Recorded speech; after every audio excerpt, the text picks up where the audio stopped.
கர்த்தருடைய பரிசுத்த நாமத்திற்கு மகிமை உண்டாவதாக.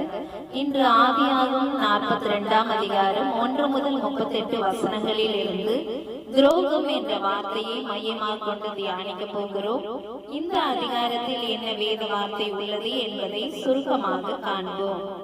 யாக்கோபு தன் குமாரர்களோட வாழ்ந்த கானான் தேசத்திலே பஞ்சம் உண்டானபடியால் அவனுடைய குமாரர்களை பார்த்து, நீங்கள் எகிப்து தேசத்திற்கு சென்று தானியம் கொண்டு வாருங்கள் என்று அனுப்பினான்.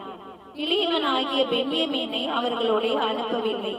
யோசேப்பின் சகோதரர் எகிப்திற்கு வந்து முகங்குப்புற தரையிலே விழுந்து யோசேப்பை வணங்கினார்கள். யோசேப்பிற்கு அவர்களை பார்த்ததும் தான் கண்ட சொப்பனம் நினைவுக்கு வந்தது.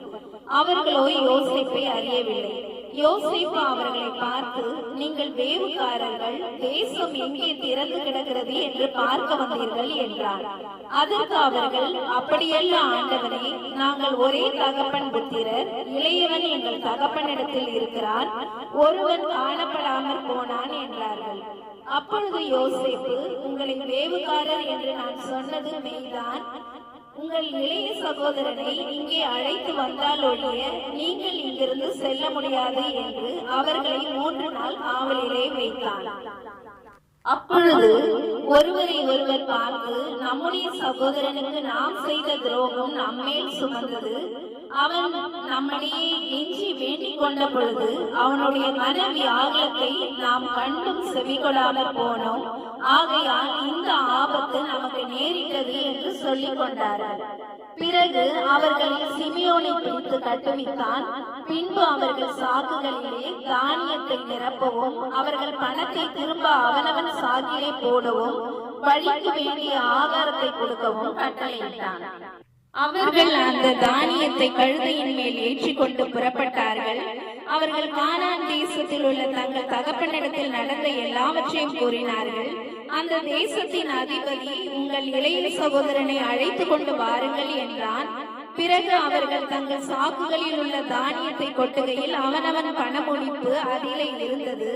அதை கண்டு அவர்கள் பயந்தார்கள். அப்பொழுது யாக்கோபு, என்னை பிள்ளையற்றவன் ஆக்குகிறீர்கள் என்றான்.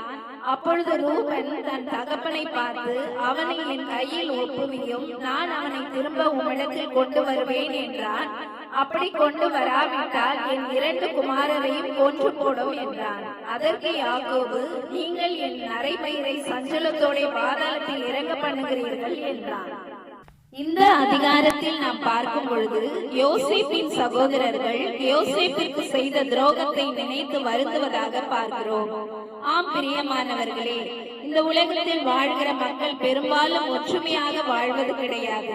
எதற்கெடுத்தாலும் போட்டி, பொறாமை, வாக்குவாதம் இதைதான் மேலோங்கி இருக்கிறது.